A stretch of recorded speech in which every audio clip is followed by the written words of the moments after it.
On va étudier, c'est la tefila. On traduit mal en français, comme tout est mal traduit en français, par le mot prière. C'est pris du livre Ola Triya, qui est un des livres du Rav Kook, qui explique la prière. Mais ce que nous on va étudier, c'est pas le texte même de la prière, mais une introduction à la prière. C'est-à-dire ça figure en début du livre, sous une autre pagination évidemment que cela, qui vient expliquer qu'est-ce qu'est la prière. Donc on va déjà, avant d'entrer dans le texte, se poser nous-mêmes des questions. Qu'est-ce que tu fais quand tu pries ?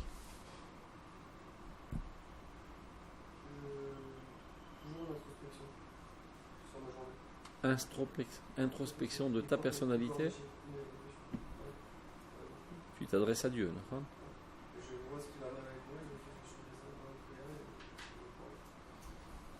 Et tu lui demandes pas mal de choses, comme par exemple, guéris-nous, donne-nous de quoi manger, rends-nous intelligents, etc. Toutes sortes de demandes qu'on demande à Dieu.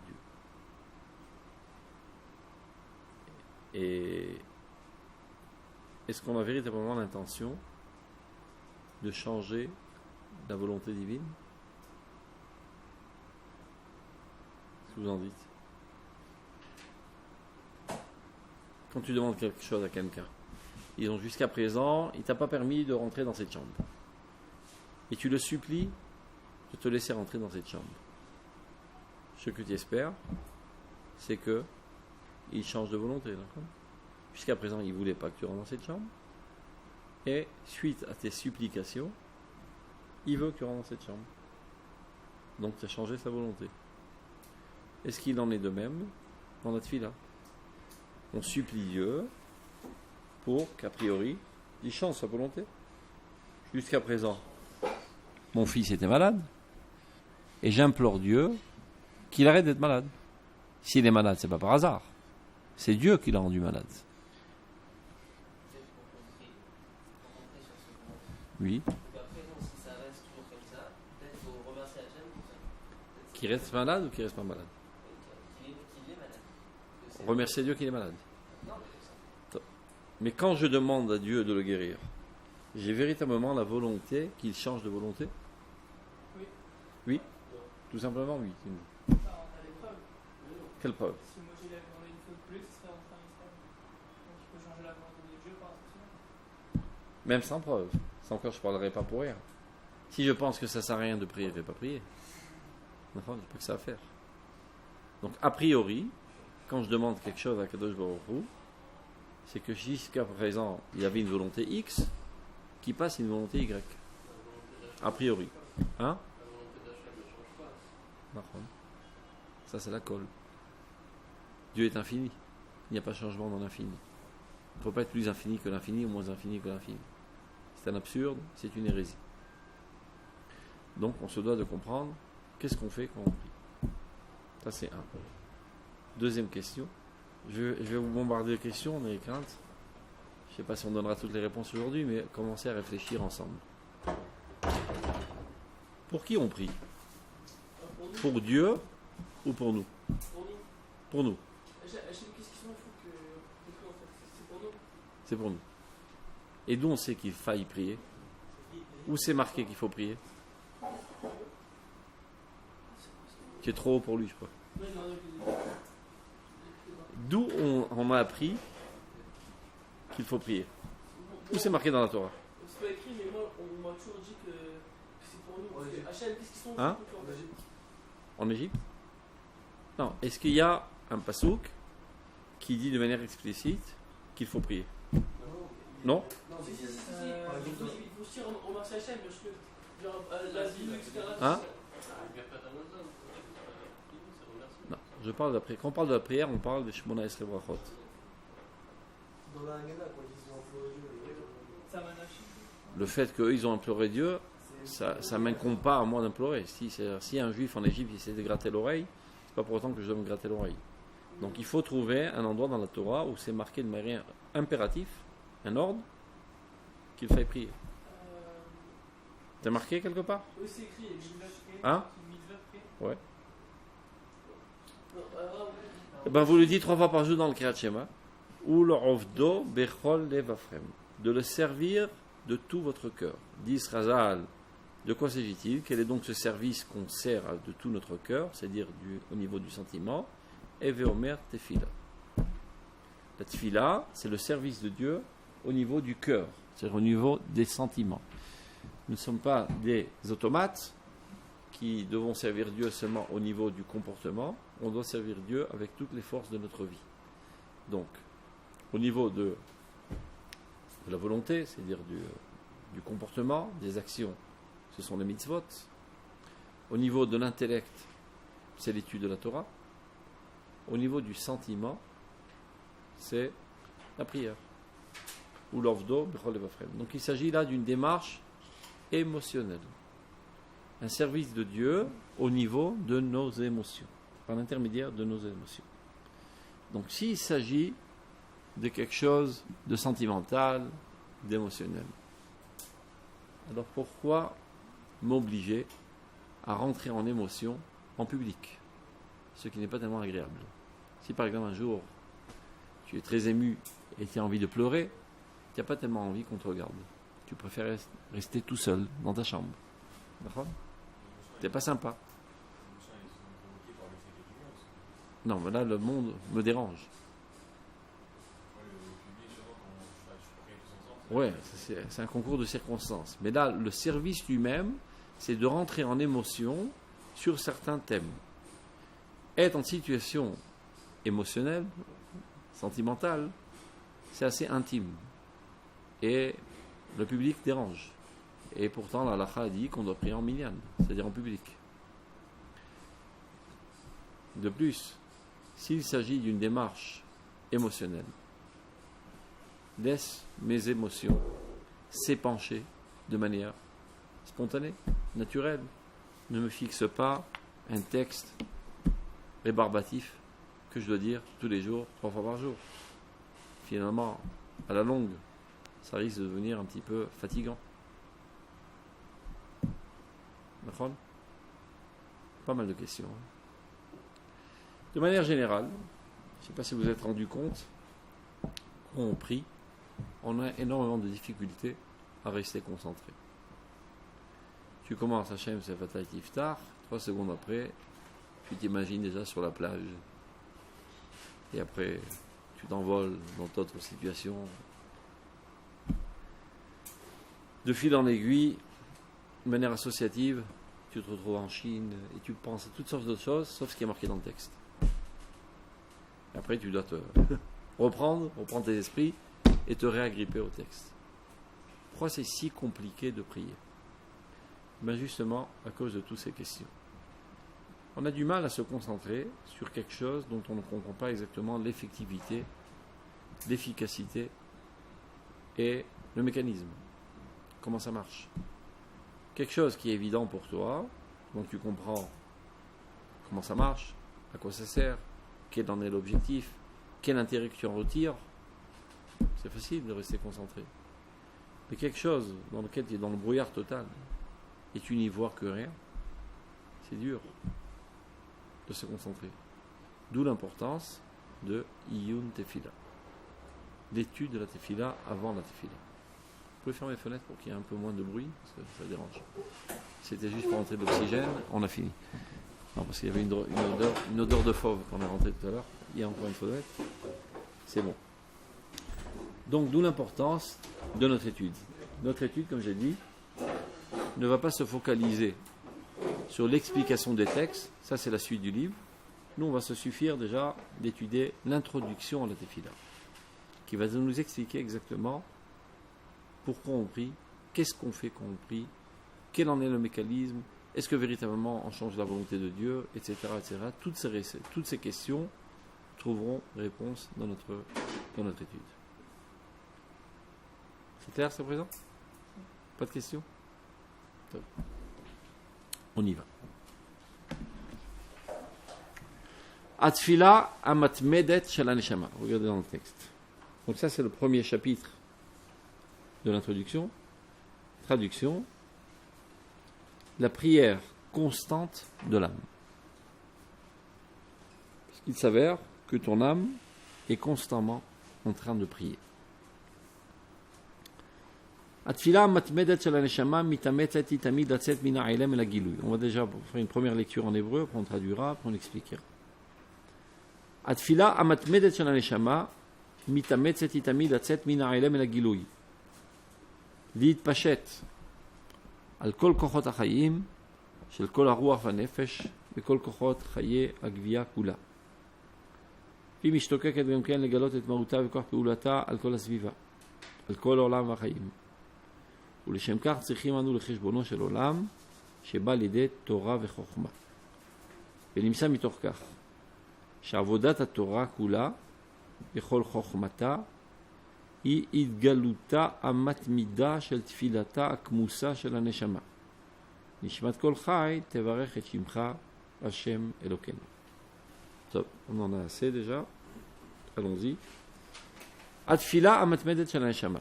Je vais d'abord traduire. La prière constante de l'âme. מתאמצת היא תמיד לצאת מן העלם אל הגילוי.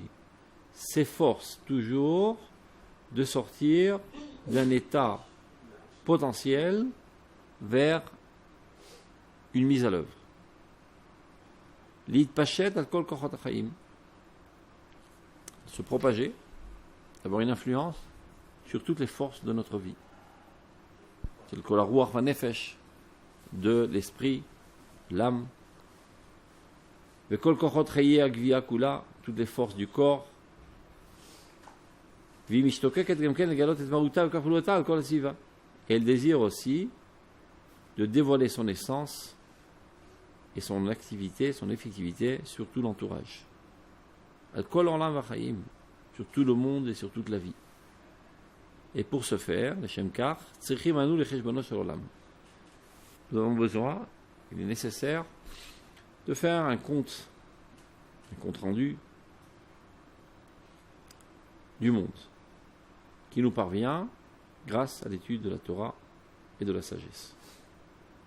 Il en ressort de cela que le service de Dieu par l'intermédiaire de la Torah et toute sa connaissance, toute sa science, est le dévoilement constant de la tfila cachée et enfuie de l'âme. Comme il est dit, Nishmat kol chai tevarech et shimcha. L'âme de tout vivant bénit ton nom, notre Dieu. Top. Maintenant que c'est du français, vous n'avez aucun prétexte, vous pouvez expliquer. De quoi s'agit-il? Vous avez compris quelque chose? Pourquoi tu baisses les yeux? Comme on dit en français, walou. Rien compris? Rien compris. Parfait. Sinon, j'ai rien à faire, c'est tout compris. Alors, Atfila matmedet salashama. De quoi s'agit-il? La prière constante de l'âme. Tfila en hébreu, c'est milachon kesher, qui veut dire un lien. Comme tfilin shel yad, tfilin shel rosh. Les tfilin de la main, les tfilin de la terre.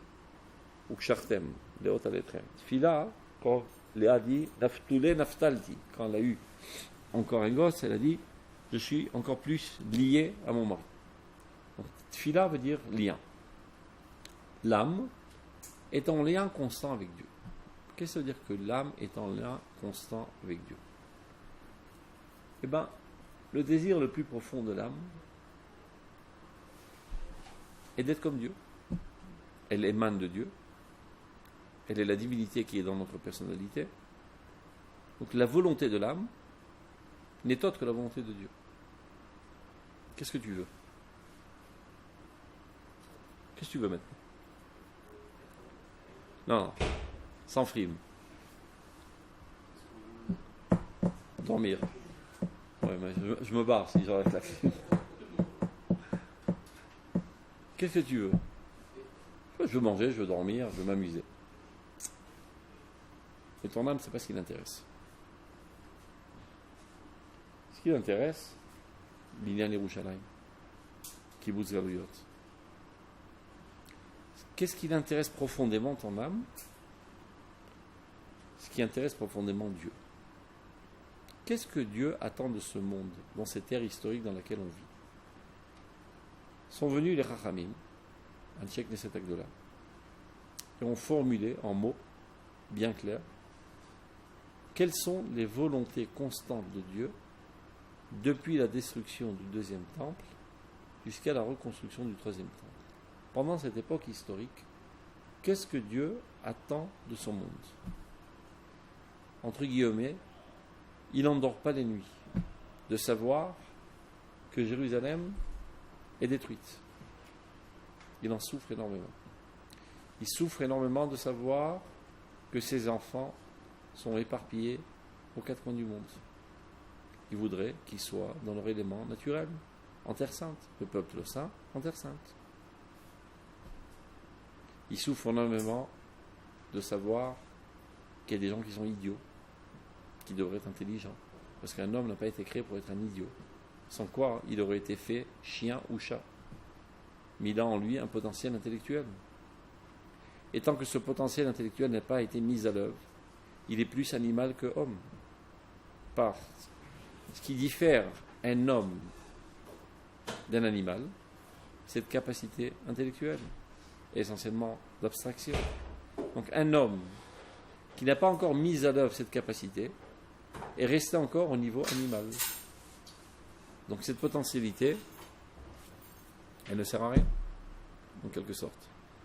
C'est un manque de dévoilement divin dans ce monde. Dieu s'est dévoilé dans l'homme en y gravant en lui ce potentiel intellectuel, et voilà que l'homme décide par fainéantise, par facilité, de se laisser aller à la facilité, au lieu de s'efforcer à mettre en œuvre son potentiel intellectuel. Donc moins de dévoilement divin. Dieu, en quelque sorte, en souffre. Et ainsi de suite.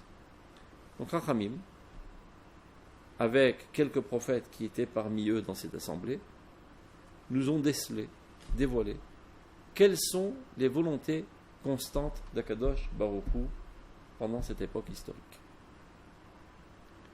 Et l'âme, c'est ce qu'elle veut. C'est sa seule volonté. L'âme, elle n'en a que faire des glaces et des gâteaux et des promenades. C'est pas ça ce qui l'amuse. C'est pas ça ce qui la met en exaltation et en allégresse. Elle n'en a que faire. Elle n'a rien contre. Si ça peut te faire plaisir, pourquoi pas. Mais elle n'en a que faire. Machal. Un paysan qui se marie avec une princesse. Je ne sais pas comment ce chidouch a été fait, mais miraculeusement, ça réussit. Un paysan, inalphabète, se marie avec une princesse qui vient de la noblesse. Le lendemain de la nuit nuptiale, il lui prépare un super petit déjeuner royal, mais royal selon les concepts du paysan. Donc il apporte du pain noir et du fromage empli de verre de gris. Voilà ma chérie. Elle regarde ça. C'est dégueulasse. C'est quoi ce truc? Mais super repas. C'est l'optimal du menu qui existe dans le village de ces paysans. Donc, il n'arrive pas à la combler, donc il retourne dans sa cuisine, il refait un autre mets encore meilleur. Elle voit ça, elle a envie de vomir. Tout ce qui pourrait lui apporter, on n'aurait aucune chance de satisfaire ses besoins, car elle a l'habitude d'habiter dans un hôtel à 10 étoiles, et pas dans une maison, c'est beaucoup dire. Dans une chaumière à moins 20 étoiles. Tout ce qui peut lui apporter ne comblera jamais ses besoins. Et bien ce mariage, c'est le mariage entre l'âme et le corps. Miraculeusement, maflila asot, ils coexistent ensemble. Alors l'âme, elle est assoiffée, elle ressent un besoin. Donc elle exprime ce besoin, qui apparaît dans notre conscience comme un manque. Je ressens un vide, comme on dit en anglais, une rasra. Je sais pas quoi. Il me manque quelque chose. Qu'est-ce que je fais? Je cours dans la cuisine, j'ouvre le frigidaire, un bon gâteau à la crème. Super, ça va combler ce manque. Et je me goinfre de ce gâteau au fromage. Et là, me dit, mais c'est immangeable. Bon, si ça te fait plaisir, pourquoi pas. Mais moi, c'est pas pour moi. Ça ne me satisfait pas. Elle aime bien le corps. Donc si ça fait le désir au corps, pourquoi pas. Mais elle reste insatisfaite. Donc, une fois, deux fois, trois fois, quatre fois, si toute la journée, il n'est pas capable de combler ses désirs et ses besoins, finalement, ras-le-bol de ce chidour. Donc on le met au lit, et on le borde jusqu'au cou, qui ne me casse pas les pieds, et moi je vais aller me rafraîchir dans la stratosphère. Je vais aller manger des nourritures du palais duquel je viens. Donc moins tu satisfais ton âme, plus elle te met à dormir durant des heures, pour s'évader de ce corps qui est comme un boulet de canon à la patte. Donc quand vous voyez quelqu'un qui n'arrête pas de dormir des heures et des heures et des heures, ça prouve qu'il est malade mental. C'est-à-dire tout simplement qu'il n'arrive pas à combler ses besoins internes. Étant frustré, il sombre sous la couverture, sous son oreiller, il tombe aux oubliettes. Et l'âme, elle respire un bon coup de s'être débarrassée de ce mari campagnard. Elle retourne aux cimes les plus hautes de la noblesse. Donc elle fait ça une fois, deux fois, trois fois, quatre fois, et les heures s'allongent et s'allongent, et finalement, quand il n'y a pas de bonheur conjugal, on divorce.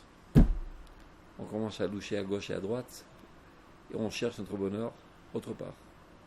On dit shalom au divorce. Donc pour cette fois, elle le mettra dans un lit bien plus profond, qu'on appelle en français une tombe. Salut mon pote, je retourne chez mes parents. C'est ce qui pourrait arriver, malheureusement, si quelqu'un ne comblerait jamais les besoins de son âme. Et quels sont les besoins de son âme? Ils sont divins. Parce qu'elle est divine. Qu'est-ce que Dieu veut dans ce monde? Boné, Binyan, Yerushalayim. Tu dis dans Shemona Esrei. Dieu reconstruit Jérusalem. Donc, si dans ta vie active aujourd'hui, tu œuvres pour la reconstruction de Jérusalem, ça c'est une activité qui comble et satisfait les besoins de ton âme. Mekabet nitre amo Israël. Si de fait tu œuvres pour le rassemblement des Juifs en Eretz Israël, par le fait tout simple d'abord de te rassembler toi-même, c'est-à-dire de laisser tomber cet exil maudit comme Sarcelles et Saint-Brice, etc. Voilà, maudit 2 fois plus, et tu reviens en Bercail, à la terre de Dieu, Eretz Hashem, alors tu œuvres dans le sens de la volonté divine, et ton âme est comblée, etc. Sinon, elle est triste. Maintenant,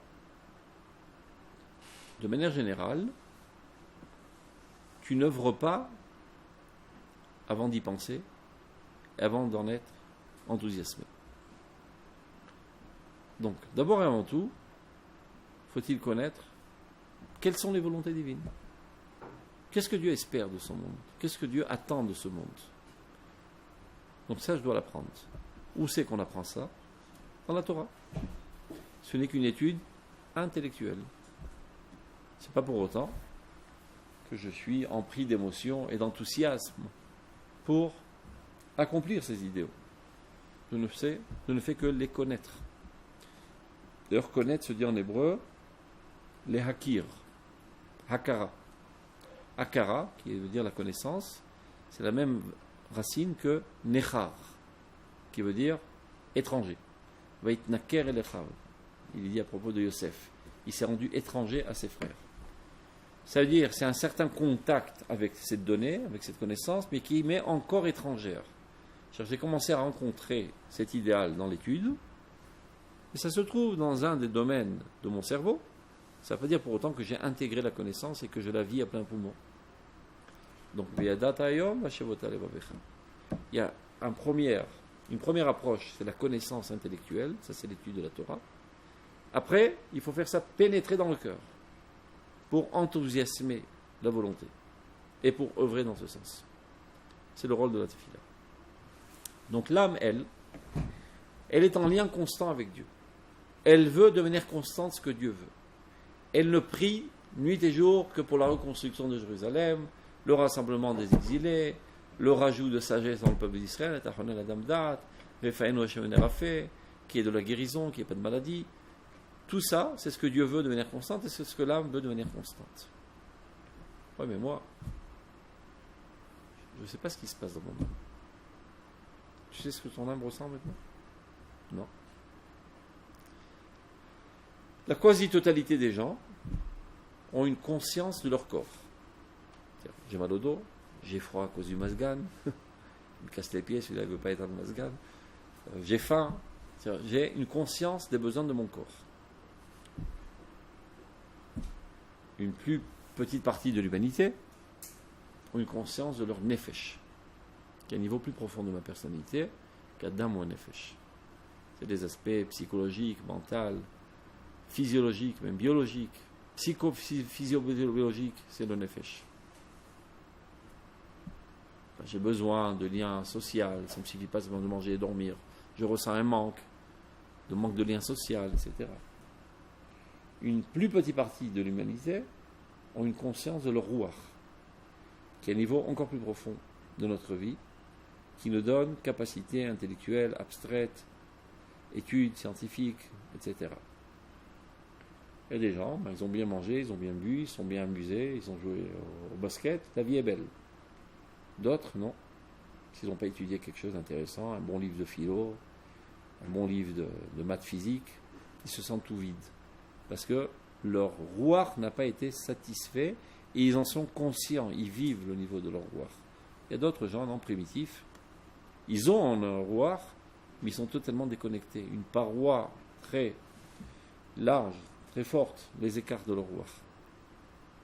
Et une toute petite minorité de l'humanité entière, et dans le peuple d'Israël, eux ont une conscience parfaite de leur neshama.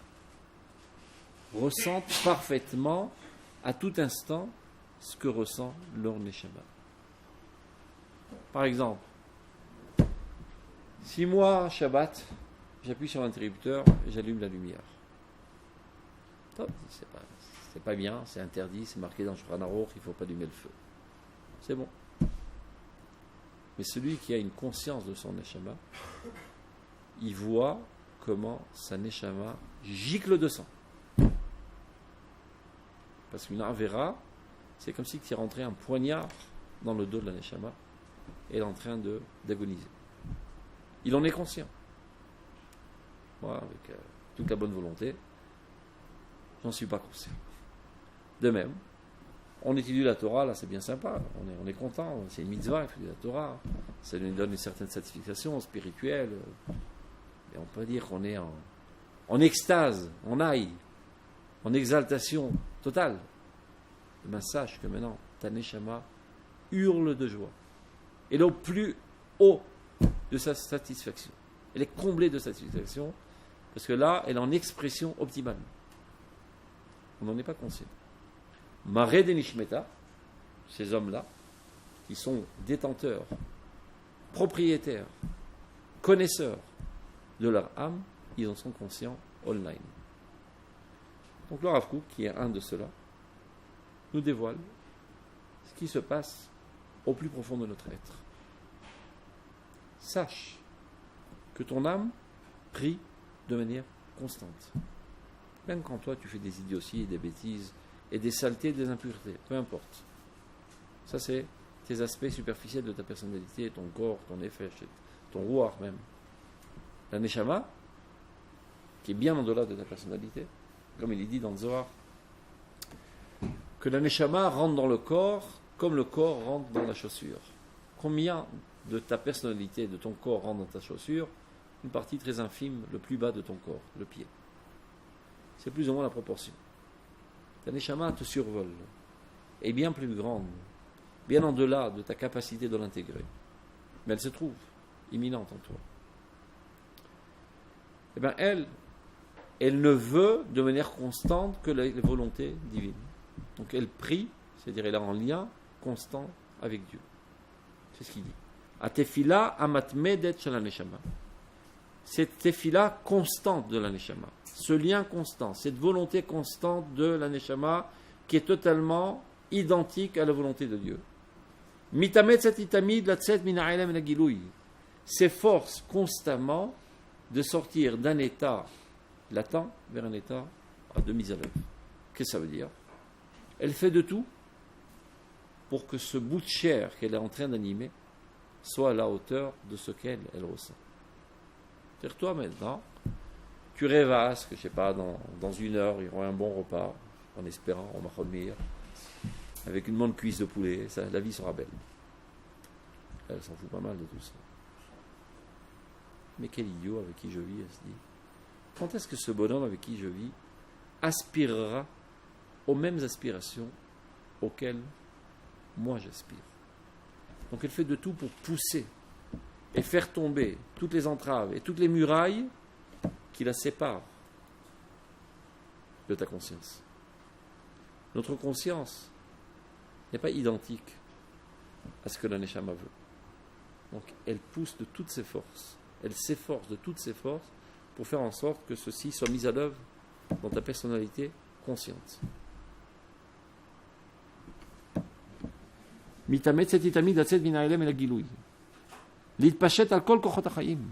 Son seul rêve, c'est de se propager sur toutes les forces de ta vie. Que tout soit en adéquation totale avec elle. Ta volonté, ton imagination, ton intellect, les 4 forces de ton âme soient identiques à la volonté de l'âme. Toutes les forces du corps aussi soient mobilisées dans ce même sens. Ça veut dire à quoi ton corps aspire? À manger steak, chips. Pas mal peut faire mieux. Ton cœur devrait aspirer à œuvrer pour la reconstruction de Jérusalem, la réunion des exilés, l'enseignement de la Torah, d'apporter la refoua, d'apporter la bracha, c'est-à-dire la parnassa, etc. Ashiva shoftenu, de remettre en place le système juridique selon la volonté de Dieu et non pas comme il est aujourd'hui malheureusement en Eretz Israël, selon les Romains, les Turcs et les Anglais. Tant que je sache, on n'est ni Turc, ni Romain, ni Anglais.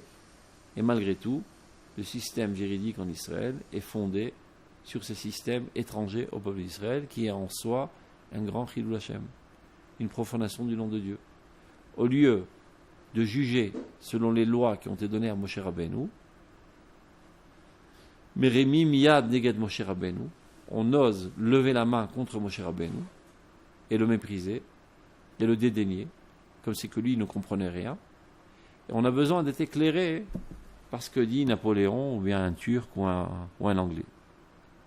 C'est un affront à la Torah de Moshe Rabbeinu d'essayer de juger les litiges entre les hommes au lieu que ce soit selon la loi divine par une loi humaine qui est très souvent une copie mal faite du peuple d'Israël.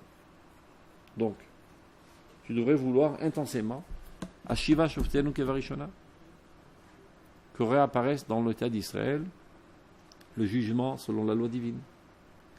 Ah, mais ce n'est pas exactement ce qui t'importe. Et la Neshama, elle en souffre énormément que ce n'est pas exactement ce qui t'importe. Donc elle fait des pieds et des mains pour t'amener à cette hauteur.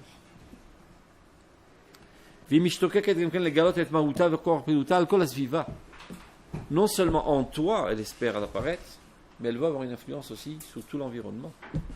Pas seulement toi, Baranès, tu sois à la hauteur de ton âme, mais que tous les juifs du monde soient à la hauteur de leur âme, et que tous les êtres humains soient à la hauteur de leur âme.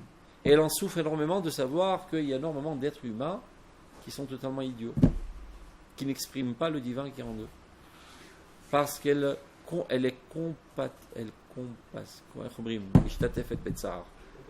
compatit avec la souffrance divine. Dieu en souffre énormément de savoir qui ne s'exprime pas comme il voudrait s'exprimer, et cela dépend de la bonne volonté des gens. L'âme qui est toute ressemblante à Dieu, elle aussi en souffre énormément de savoir que Dieu souffre, qu'il y a tant d'imperfections dans ce monde. Azlit Pachet al Kol Asviva. Chacun selon une petite nuance, mais plus ou moins la même chose. Toutes les âmes d'Israël, beaucoup plus ressemblantes. Les autres, il n'y a pas de Neshama, ils sont en Ruach. D'accord, tu as raison. Chacun a Ot Achat Batorah. Ça ne veut pas dire qu'il n'a pas les autres Otiot, mais cette lettre est plus scintillante en lui. Et c'est ce qui fait que il y a des gens qui s'adonnent toute leur vie pour cet idéal et d'autres pour un autre idéal, c'est Dieu qui les a allumés. Il ne sait pas d'où ça leur vient, il y a une moustique qui les a piqués. Un beau jour, ils se retrouvent dans une galère à s'adonner toute la vie, je ne sais pas, au rassemblement des Juifs en Eretz Israël. Et l'autre, il s'est donné toute sa vie à enseigner la Torah. Et l'autre, il s'est donné toute sa vie à développer la science et la technologie en Eretz Israël. Chacun a pris un des fronts à défendre. C'est sa lettre dans la Torah. C'est la nuance la plus scintillante dans son âme. Mais on a tous tout en nous. Et donc c'est pour ça qu'on est tous contents du fait que, moi je m'adonne à ça, mais encore heureux que lui il fasse autre chose, c'est encore qui comblerait tous les besoins de la nation. Donc on s'entraide, on s'encourage, etc. Bien que moi je m'occupe que d'un seul domaine, et j'encourage les autres qui s'occupent des autres domaines. Okay. C'est-à-dire qu'on ne change pas la volonté, on se conforme. On n'est pas encore arrivé à cette réponse, on y arrivera, mais c'est dans ce sens. Non, pour pouvoir arriver à cela, pour pouvoir s'exprimer, on a besoin de ce compte du monde. Ça veut dire de savoir quel est l'objectif du monde. Chez Baal et des Torah Vechorma, qui nous parvient grâce à la Torah et la sagesse. Ça veut dire la Torah nous décèle quelles sont les volontés de Dieu, dans tous les plus petits détails. Sans quoi, de manière intuitive, c'est pas sûr qu'on aurait pu y arriver. Il y en a qui sont arrivés, comme Avraham Avinu. Rachami nous enseigne que 2 rabbins étaient assis dans les reins d'Avraham Avinu et lui enseignaient toute la Torah. Évidemment, c'est une métaphore. C'est pour dire que de la même manière que les reins, leur rôle physiologique est d'épurer le sang de toutes les saletés, et bien dans l'âme aussi, il y a une capacité de faire une sélection des comportements, des pensées, des sentiments qui me sont naturels et des autres qui sont nocifs et de les expulser. Donc, en faisant une introspection dans son âme, Avraham Avinu a décelé toute la Torah. Qui la Torah n'est en fait que le reflet de ce qui est gravé dans notre âme. Mais pour la plupart d'entre nous, on n'est pas capable de le faire. Tant que Dieu nous a fait une fleur, il nous a donné un livre. Et quand tu lis ce livre, tu lis ce qui a marqué en toi.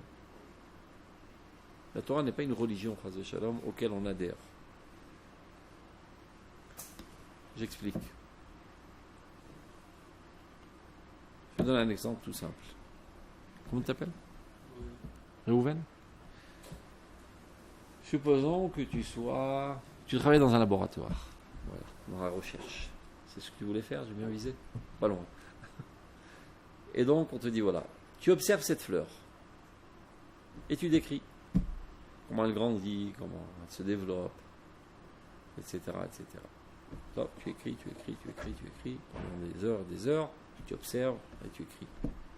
À la fin de ton étude, le manuscrit que tu me donneras s'appellera Sefer Torat Aperach, le livre de la Torah de la fleur. Torah dans le sens Chukei Achaim, les lois de vie de la fleur. C'est-à-dire que cette fleur, si au lieu de lui mettre de l'eau, je l'arrose avec du vinaigre, eh ben, elle poussera un petit peu tordue. Et si je lui mets de la javel, elle meurt. Ou l'essence. C'est pas sa manière de vivre. Cette fleur, elle a besoin de telle quantité de soleil. Cette fleur se reproduit de cette manière, etc., etc. Tout ce livre décrira les lois de vie de la fleur. Dans la question, Est-ce que ces lois de vie se trouvent dans le livre ou dans la fleur? Dans la fleur. Le livre ne fait que retranscrire en concept, en mots et en thèmes ce qui est vivant dans l'être vivant. De même, je peux prendre un chat en observation, donc il se développe, etc., etc. Ce livre s'appellera Sefer Torah Tachatul, le livre de la Torah du Chatoul, le livre des lois de vie du chat. Encore une fois, ces lois de vie ne sont pas dans le livre, mais sont d'abord et avant tout gravées dans l'être vivant qui est le chat. Et ceci n'est qu'une retranscription. De même, tu peux mettre un homme en observation. Et alors tu décèleras toutes sortes de choses intéressantes, qu'il a une capacité intellectuelle, qu'il est social dans son être même, etc. Il est compatible à la souffrance des autres. Tu vois un bébé, un petit enfant, qui voit son copain pleurer, il pleure aussi. Mais pourquoi tu pleures? Il ressent. Il est social dans sa nature même. Un chat, il voit un autre chat pleurer, il ne pleure pas. Il voit un chat se faire écraser par une bagnole, il ne va pas dire Kaddish sur lui. Il va lécher son sang même. Il ne connaît pas. Il ne connaît même pas son fils. De manière instinctive, il s'accouple sexuellement avec une chatte. Après un petit chaton, il sort. Une semaine après, il le rencontre. Bonjour, qui êtes-vous? Il ne connaît pas le chat. Il n'a même pas une conscience de soi-même. Encore plus de ses enfants. L'homme, il est sociable dans sa nature. Donc, ce livre s'appellera Sefer Torah Adam. Et tu verras qu'un homme normal, psychologiquement, psychiquement, ne tue pas, ne vole pas, etc. De même, existe Sefer Torah d'Israël, le livre de la Torah d'Israël. Cette Torah n'est pas dans le livre, elle n'est pas écrite en encre sur du parchemin, elle est d'abord et avant tout gravée en lettres de feu dans l'être vivant israélien. La Torah était gravée dans l'être d'Israël. Cette Torah n'est qu'une reproduction en thème. Ça veut dire? Non, évidemment que non. Ouaf.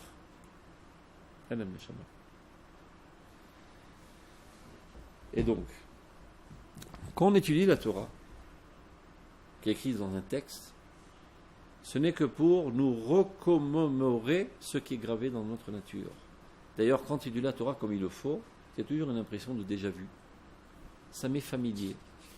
C'est peut-être la première fois que je rencontre. Je connais ça de quelque part. Des fois, ça nous arrive. On vit une certaine situation. J'ai déjà vu ça quelque part. J'en ai rêvé. Je ne sais pas, dans notre Gilgoul, j'en sais rien. J'ai déjà vécu cette expérience. Il est rentré, il a pris un café, et l'autre. Mais j'ai déjà vu ça, ça m'est connu. C'est du déjà vu. C'est déjà gravé dans ma nature. C'est comme ça quand on étudie la Torah. Quand on étudie la Torah, je suis familier. Chazal exprime ça de manière métaphorique en disant que l'enfant, dans le ventre de sa mère, il a une bougie sur la tête avec laquelle il observe le monde d'une extrémité à l'autre et il étudie la Torah. Évidemment, il n'a pas un chumash dans le ventre de sa mère, ça lui fera un petit peu mal. C'est pour dire que la Torah est gravée dans l'essence même de l'âme d'Israël. Et après vient l'ange, il lui met le doigt ici, il lui fait tout oublier. Ma mince alors, maintenant il faut tout réétudier. Ouais, mais c'est pas pareil de réétudier quelque chose que tu connais que quelque chose que tu n'as jamais connu. Comme si quand tu creuses un trou, c'est dur. Mais si tu as creusé le trou, tu as le rebouché avec la terre, et après tu recreuses, c'est plus facile. Donc la Torah est déjà ancrée dans notre nature. Après, l'homme doit s'efforcer de la retrouver. Comme. Vous avez quel âge? 18 ans. Vous allez bientôt sortir en Shidduchim. Comment on appelle ça, Shidduchim en français? Rencontre romantique en voie de mariage. Tu vois, c'est là, c'est pas celle-là, c'est pas celle-là, c'est pas celle-là. Et un beau jour, c'est elle. D'où tu sais? On se connaît depuis bien longtemps. Au ciel, on était ensemble. C'est la même âme qui s'est divisée dans deux corps. Des fois, je te propose une fille. Tu dis, ben non, aucun rapport, elle a des lunettes. Alors, je lui apporte une sans lunettes. Ouais, mais celle-là, elle est grosse. Je t'apporte une masse. Ouais, mais ça, les cheveux gris, je sais pas, les cheveux verts, c'est pas pour moi. Et elle repousse, elle repousse, elle repousse. Après un an, je le rencontre à Nathalia. Eh, bonjour monsieur, je vous présente ma fiancée. Je regarde, j'écarquille les yeux. elle est grosse, elle a des lunettes, elle a les cheveux verts. Toutes les choses qui la repoussaient, elle a en elle. Je dis, ben alors, aucun rapport, c'est là je l'aime. Ça veut dire, on ne se marie pas avec des traits, avec des caractéristiques, on se marie avec une âme. Il y a une sensation de Apam zu etzem ha'atzamai. Cette fois-ci, c'est la bonne. De manière absolue. Ce n'est pas le fruit d'une analyse intellectuelle qu'on se marie. C'est Ruach HaKodesh. Un esprit saint. Une intuition profonde. Le 5e sens, le 6e sens. D'ailleurs, à quel âge on est censé se marier? Combien? 18, c'est une koula. Toutes les mitzvot de la Torah, à partir de 13 ans, on est astreint de les accomplir. Donc normalement, on devait se marier à 13 ans. Mais comme la mitzvah n'est pas de se marier, mais de rester marié, et comme à 13 ans tu joues encore au bi, tu risquerais de te divorcer aujourd'hui si tu te maries à 13 ans, parce que tu n'as pas tellement de cervelle, tu n'as pas tellement de maturité. À l'époque, quand les gens étaient plus mûrs, plus jeunes, par exemple mon père, à 13 ans, il était déjà Menael Mif'al, comme on dit ça, directeur d'une usine, à 13 ans. Aujourd'hui, à 13 ans, on est des nouilles. Même à 18 ans et 24 ans, on est des nouilles. À l'époque, ils étaient beaucoup plus mûrs, donc ils étaient capables de se marier plus jeunes. Donc aujourd'hui, on a repoussé l'échéance. Il y en a même qui disent qu'à 22 ans. En fait, c'est pas que c'est 22 ans, il y a des gens qui traînent l'âge de 18 ans jusqu'à 22 ans, parce qu'ils ne sont pas assez mûrs. Toi, quoi qu'il en soit, normalement, la mitzvah de se marier est à 13 ans. À 13 ans, tu n'es ni psychologue, ni psychanalyste pour comprendre exactement la personnalité qui se trouve devant toi et de savoir si elle est adéquate totalement à tous les traits de caractère. Loin de là. Il y a un enfant, peut-être mûr, mais un enfant quand même. Donc ça vient bien prouver que le mariage n'est pas le fruit d'une analyse intellectuelle, mais d'une sensation profonde d'adhérence, d'adéquation, qui est fondée sur le Ruach HaKodesh. Parce qu'en fait, c'est la même âme qui s'est divisée en deux. Ben, c'est pareil pour la Torah. L'âme du Sefer Torah est l'âme d'Israël. C'est la même chose. Donc quand j'étudie la Torah, j'ai une sensation de familier, de déjà vu, de connu. C'est gravé dans la Torah. Donc j'étudie la Torah seulement pour me rappeler qui suis-je. C'est comme si que quelqu'un serait malade d'amnésie. Il a perdu la mémoire. C'est triste, non? Il se lève de bon matin, il voit une femme dans sa chambre. Qui vous êtes, madame? Je suis ta femme. Ah, enchanté. Après, il voit des gosses dans la chambre. Qui vous êtes? Ben, je suis ton fils, David. Ah bon? C'est pas drôle, hein? Alors, qu'est-ce qu'il fait? Il prend son calepin. Jacob Rosenblum. Qui c'est ce bonhomme? Allô? Qui vous êtes? Je suis ton cousin. Ah oui. Ah, maintenant, je me rappelle. C'est pas maintenant, il a appris. Ceci a réveillé sa mémoire. C'était dans sa mémoire, mais il n'avait pas la possibilité de tirer ça de sa mémoire. En relisant cela, il se rappelle. Quand tu étudies la Torah, tu te rappelles ce qui était profondément ancré dans ton être. Donc, Cheshbono Shel Olam, on étudie la Torah pour remettre en conscience ce qui est gravé dans notre âme. Notre âme, elle veut de manière constante Binyan Yerushalayim, mais moi, je n'en suis pas conscient. J'étudie dans la Torah l'importance de Yerushalayim, etc., etc. Et alors, ça réveille ce qui est gravé en moi, et je me connecte à la connaissance intime et profonde de mon âme. Et donc, ainsi, l'âme apparaît dans le concret, dans la mise à l'œuvre, dans ma conscience. Pénible ça. Donc, il en ressort de cela. Shavodat Torah, tout le service de Dieu par l'étude de la Torah, Kula, entière, et Kol Chochmata, et toutes ses connaissances, c'est-à-dire tout ce qui entoure la Torah, Torah Shebirta, Torah Shebe'al Peh, tous les enseignements, Id Galuta, Matmida, Shel Tfilata, Kumusa, Shel Neshama, n'est que le dévoilement constant de la prière constante de l'âme. C'est-à-dire, l'âme, de manière constante, de toute manière, elle pense à tous ces idéaux divins. Chaque fois que j'étudie une partie de la Torah, je décèle encore une volonté et une sous-volonté, une sous-sous-volonté qui était déjà gravée dans mon âme. Et ainsi, ça fait partie de ma personnalité au niveau du conseil. C'est clair? Yishmat kol chai, tevarech et shimcha, Hashem Elokeinu. Et c'est comme ça qu'on dit dans le pasouk, l'âme de tout vivant, bénis Dieu. C'est clair? Des questions? Pas de questions.